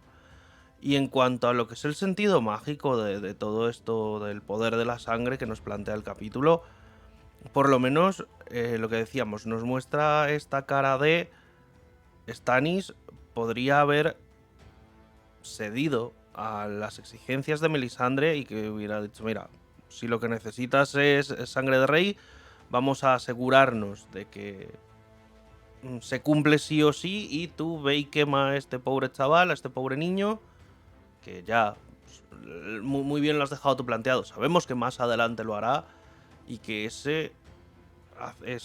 pues hacer ese acto va a ser el clavo final en el ataúd de Stannis. Pero de cara a lo que es este capítulo y de cara a lo que nos requiere este momento, por lo menos tiene la, vamos a decirlo, cabeza fría de decir, no, le puedes sacar un poquito de sangre con las sanguijuelas, pero no lo quemes, o sea, no le mates, no le sacrifiques por este motivo. De hecho, incluso hablando de todo el poder de esta sangre y demás, Berta, cuando estábamos leyendo el resumen, y es una vez más el decir cómo te sorprende esta saga, incluso cuando ya la has leído un montón de veces, dice, ostras, pues la verdad es que si te das cuenta, las sanguijuelas un poco se mueren como se van a morir los reyes a los que están destinados. Evidentemente la de Robb es como no, por descarte simplemente la tira al fuego, pero las otras dos, ves una pues como que se ahoga un poco, tal, y la otra se rompe totalmente, pues como creemos va a terminar roto Balon Greyjoy en cuanto se estrelle contra las piedras. Y claro, entonces de cara a la amenaza, a todo lo que se viene en el futuro, pues no será ni la primera ni la última vez que nuestro estimado Stannis tenga que ponerse la carta de elegir entre su familia, su sangre, la magia o el devenir de los sucesos en Poniente. Pues sí, sin duda. A mí todo esto de Stannis decidiendo entre si la familia o no, ¿no? Cuando a veces lo hace, cuando no, me parece interesante porque es algo que nosotros como lectores hacemos un poquito salto de fe, y me explico. Es lo mismo que cuando nos cuenta que ha visto X o Y cosas en las llamas, o ¿no? Cuando él asegura, claro, nosotros estamos desde el punto de vista de Davos, entonces él cuando dice, yo he visto algo en las llamas, Davos dice, Stannis no es un señor que vaya a mentir. Stannis no miente, Stannis es perfecto, ¿no? O cuando dice, no, yo siempre antepuse en su día a Robert, ¿no? Al honor, y claro, yo no tuve nada que ver con Renly, ¿no? Entonces es como, partiendo de esa misma base, pues si Stannis no miente, en esto también dice la verdad. Entonces es como, aquí siempre se ha generado el debate, y lo sabemos todos, de cuánto sabía Stannis con respecto a la muerte de Renly, ¿no? Hasta qué punto él tuvo o no participación y cómo podría esto afectar en el futuro. Sabemos que, al menos en la serie, ¿no? Lo que pasa con la pobre Shireen y todos sospechamos que va a ocurrir exactamente lo mismo. Entonces, de alguna forma, Stannis aquí no está siendo un narrador fiable de lo que está contando, ¿no? Porque él está diciéndole una cosa a Davos que no es cierta. Y Davos se la está creyendo, y nosotros que estamos desde el punto de vista de Davos podemos creérnosla o no. Pero sin duda el hecho de que nos lo diga ya ese personaje y que estemos desde el punto de vista de un personaje que le cree, nos genera un poco esa confusión, ¿no? Entonces, si lo extrapolamos, también está el tema de las llamas. Obviamente lo que Stannis ve en las llamas es algo real, porque lo sabemos gracias a que tenemos puntos de vista con Sam y con Jon, ¿no? Sabemos que es algo real, es algo que está pasando. Entonces, claro, ahí se nos plantean dudas de ¿hasta cuánto puede saber Stannis? ¿Es verdad que Rolor le muestra imágenes a Stannis? ¿Es verdad que estas imágenes o lo que cree ver Stannis de alguna manera está condicionado por las palabras de Melisandre? No, Stannis, mira aquí, ¿no estás viendo aquí una cosa? ¿No estás viendo aquí otra cosa? ¿No? Como condicionarle un poquito lo que está viendo el propio Stannis, o si realmente él tiene el don de poder ver esas cosas en las llamas y por qué. Se nos generan muchísimas preguntas al respecto. Y claro, el tema de las sanguijuelas, yo voy a decir lo mismo que he dicho antes con la pregunta del oyente. Es, bueno, una cosa que Melisandre se saca de la manga de la misma forma que se saca de la manga el decir que hay que matar a Edric Tormenta porque ha mancillado el lecho de Stannis, que es como, bueno, señora, usted lo que quiere es quemar niños, dígalo y ya está. Y no nos venga aquí con historias.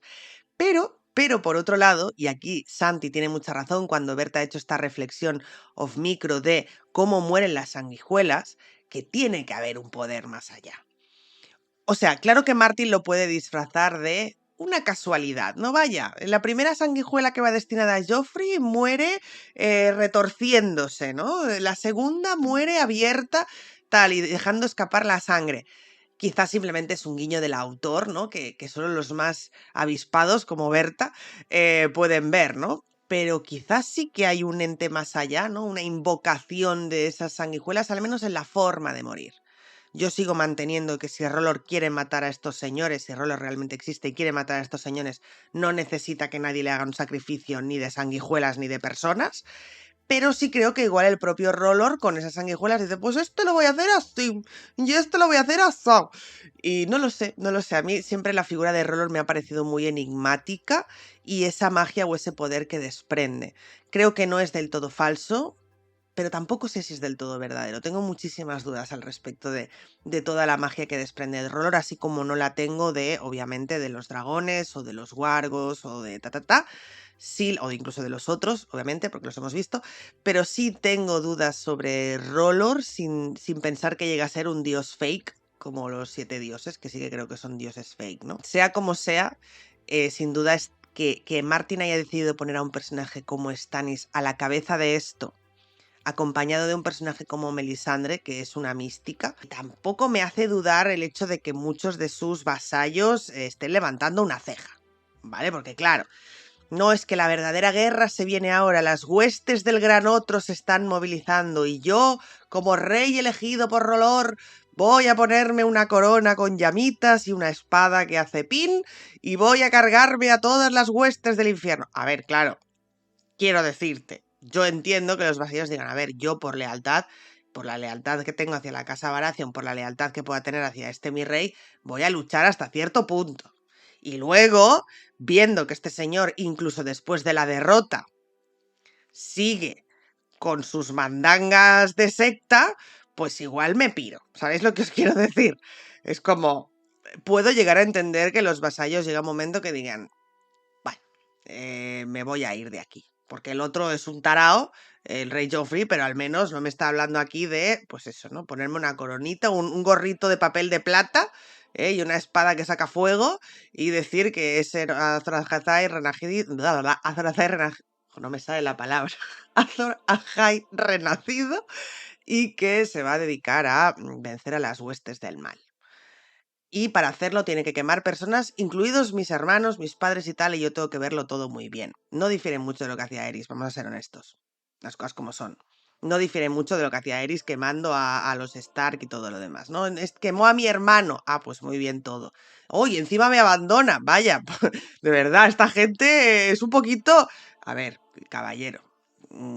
Si estuviera usted en el trono de hierro, ya estarían conspirando para cargárselo. Las cosas como son. Pues sí, un poco sí, ¿no? Al final has hecho circular este debate porque volvemos a donde iniciamos, que es ese cisma que ha creado la fe de Rolor entre la gente de Stannis. Lógicamente, ¿no? Como dices tú, muy probablemente si esto se mantuviese en un posible reinado de Stannis, pues habría cierta línea que sus vasallos marcarían en plan, caballero, igual mañana amanece usted modo Maegor el Cruel, ¿no?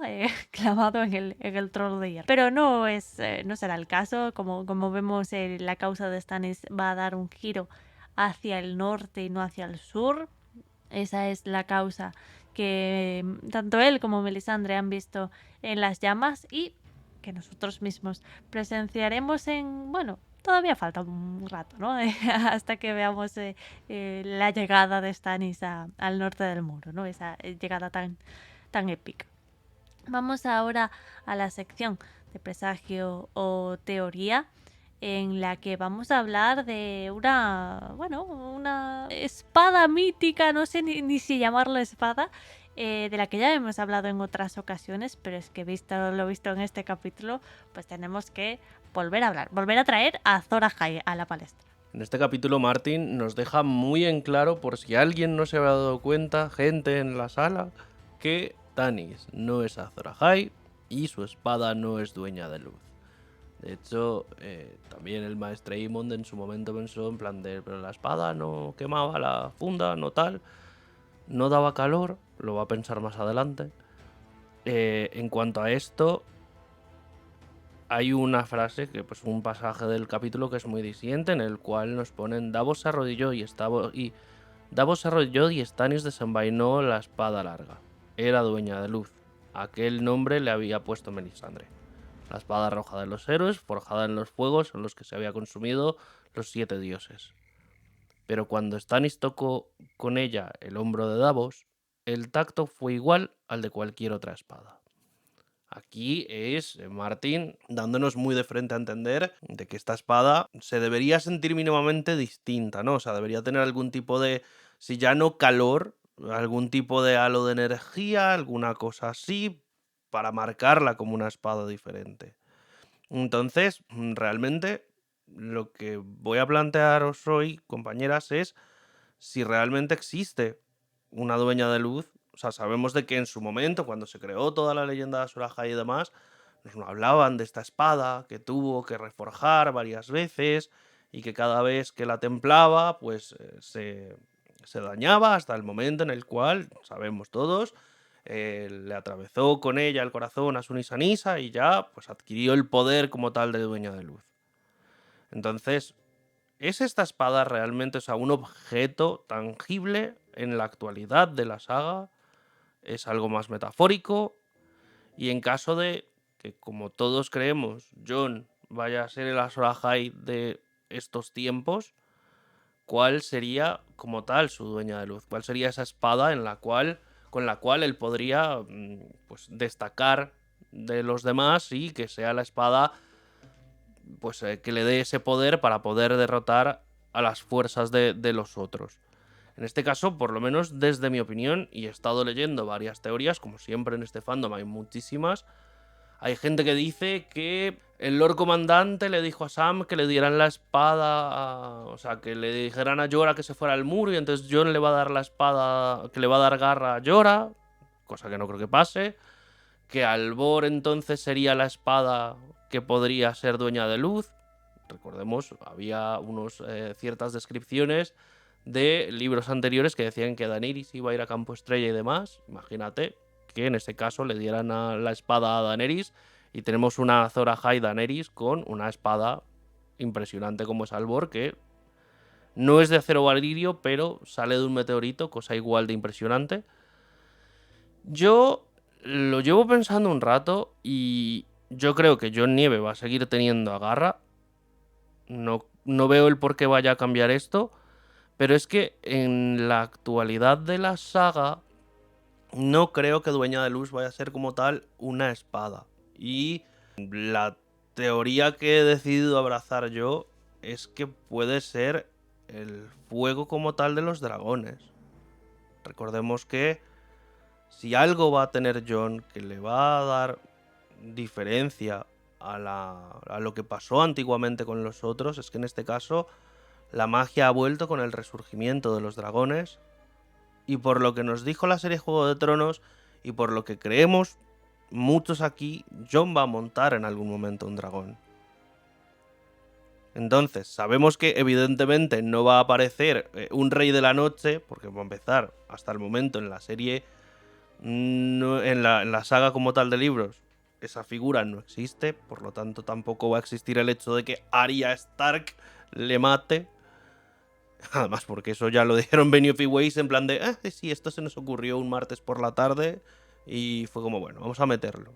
No va a ser así. O por lo menos me causaría conflictos muy fuertes que Martin adaptara su obra a lo que nos dio Juego de Tronos. Conflictos muy fuertes. Entonces, para mí, esa arma que va a tener Jon va a ser precisamente esos dragones, ese fuego de los dragones y el hecho de ser quien es. Él es el hijo del hielo y el fuego.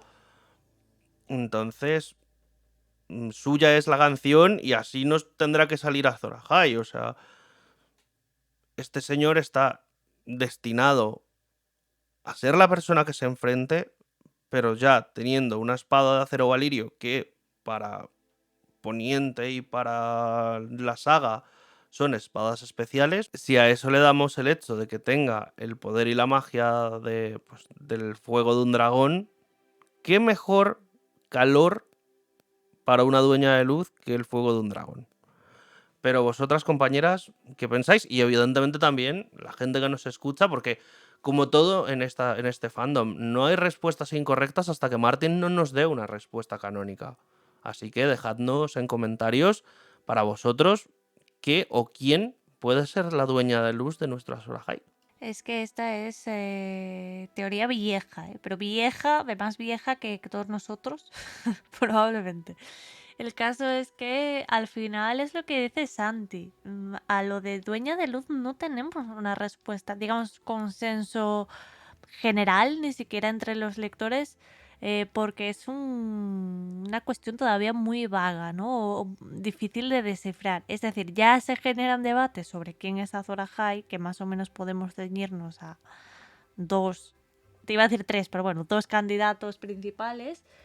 Sabéis que yo soy defensora de que Jon Nieve es Azor Ahai, o esa, que va a representar esa figura de Azor Ahai. Azor Ahai al final es una sola de las interpretaciones de un mismo mito, que es ese héroe que nos libra de los otros, ¿no? Básicamente. Y en este caso creo que va a ser Jon Nieve. Y entonces, claro, cuando se nos insiste tanto en esta profecía de Azor Ahai y en los preceptos que ha de seguirse, y por eso siempre hablamos de la resurrección de Jon y la resurrección entre el humo y la sal, que viene de la misma profecía, pues también habría que hablar de dueña de luz, ¿no? Porque dice, en esa hora espantosa, la profecía dice así, ¿no? En esa hora espantosa, en la larga noche 2.0, un guerrero sacará del fuego una espada llameante, y esa espada será dueña de luz, la espada roja de los héroes, y el que la esgrima será Azor Ahai renacido, y la oscuridad huirá a su paso.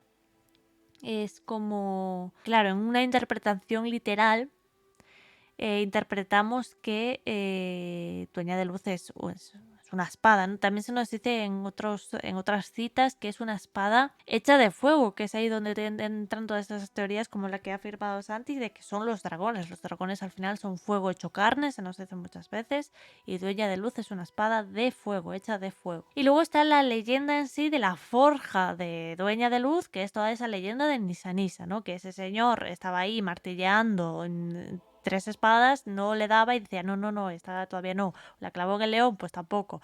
Y al final supo que lo que tenía que hacer para forjar la espada era sacrificar aquello que más quería, que era su Nissa Nissa, ¿no? Y en este sentido yo creo que entran las teorías que es más dueña de luz, es algo metafórico, ¿no? Es un requisito que se debe cumplir para espantar a los otros. No es tanto una espada literal, sino un gesto que ha de hacerse. En este caso el sacrificio del ser amado, el sacrificio ¿no? Sí, voy a decir del ser amado. Y en ese sentido, pues quizá os la compro más. Es decir, para mí, o dueña de luz es algo material, pero que todavía no es dueña de luz, es decir, que pues Jon con su espada, por ejemplo, tenga que sacrificar a un ser querido, a un ser amado, y que de ahí se forje una especie de dueña de luz mágica, o que simplemente dueña de luz sea algo simbólico, que no es que Garra o la espada que tenga Jon se vaya a convertir en una espada de fuego, sino que simplemente es algo que debe hacerse, ¿no? Que Jon Nieve tendrá que sacrificar al ser amado, que Jon Nieve tendrá que sacrificar algo de sí mismo para poder conseguir la victoria contra los otros, ¿no? Quizá podríamos darle esa interpretación más metafórica. Y por ahora es a la que me aferro yo, en tanto en cuanto creo que no hay ninguna espada ni nada material que hayamos visto que sea dueña de luz, por lo menos de momento. ¿Que podrían ser los dragones? Pues no te digo yo que no. Es decir, entiendo la teoría, no te digo yo que no, que no sean, digamos, las armas con las que se luche contra los otros, pero sí que me parece extraño. Es decir, me encaja en unas partes, no me encaja en otras, en tanto en cuanto creo yo que no es Jon Nieve el único que montará un dragón, ¿no? Contra los otros, habrá que verlo. En ese sentido, claro, también se entra la teoría de si Azor Ahai no es una figura única o qué, ¿no? Entonces ahí se mezclan muchas teorías diferentes acerca de Dueña de Luz y Azor Ahai, que como digo, es quizás de las teorías que más se llevan debatiendo en este fandom desde que se publicó Juego de Tronos, y sigue a debate abierto. Martin ha dado muchas pistas al respecto de estas leyendas, pero al mismo tiempo sigue sin habernos dado un camino que seguir que sea pues fiable, ¿no? O que por lo menos nos lleve a cierto grado de consenso. Así que, como ha dicho Santi, pues esperamos que en comentarios nos digáis vosotros qué creéis, ¿no? Acerca de qué o quién incluso podría ser dueña de luz. Hay teorías incluso que dicen que podría ser, o sea, es algo simbólico, que está hablando más de una persona o de ese guerrero, ¿no? Que no de una espada literal o algo material. Así que dejadnos en comentarios qué creéis vosotros, ¿no? Que puede estar pasando aquí con esta leyenda, si creéis que es Jon Nieve o es otra persona y tanto en cuanto en consecuencia pues dueña de luz será algo diferente, porque eso, no hay respuesta, así que todas por ahora son correctas hasta, como ha dicho Santi, que Martin nos dé la última, ¿no? Por ahora nosotros vamos a dejar hasta aquí el análisis de este capítulo. Queremos agradeceros a todos vuestro apoyo, en especial a los que nos apoyáis a través de Patreon, y menciono directamente a las manadas de Fantasma, Verónica Dane, Elendor, Pablo Villegómez, Edgar García, Oriol Escudero, Estíbaliz Canto, Josep Roura y Álvaro García, a la manada de Peludo, Jorge Alvarado, Andrea Angla, Marina Fresno y Elena, y a la manada de Viento Gris, Paula de R, Belén Albeza, Manuel Mateus, Isabel Santos, Juan Gutiérrez, María de Castro, Daniel Quezada, Daniel Bernat, David El Morao, Blay Jeric, María José Castañeda, Víctor Olivares, Lenin Olate, Jaide Alcaraz, Ainhoa Alonso, Dani Danilez, Edgardo Ortega, Juan y Elena y Carlos Mateo. Muchísimas gracias a todos, también a los que estáis en las demás manadas de Patreon y en los miembros del canal de YouTube, y por supuesto a todos los oyentes que estáis ahí dándonos vuestro apoyo. Nos oímos la semana que viene y hasta entonces recordad, el juego ha terminado, pero la canción continúa.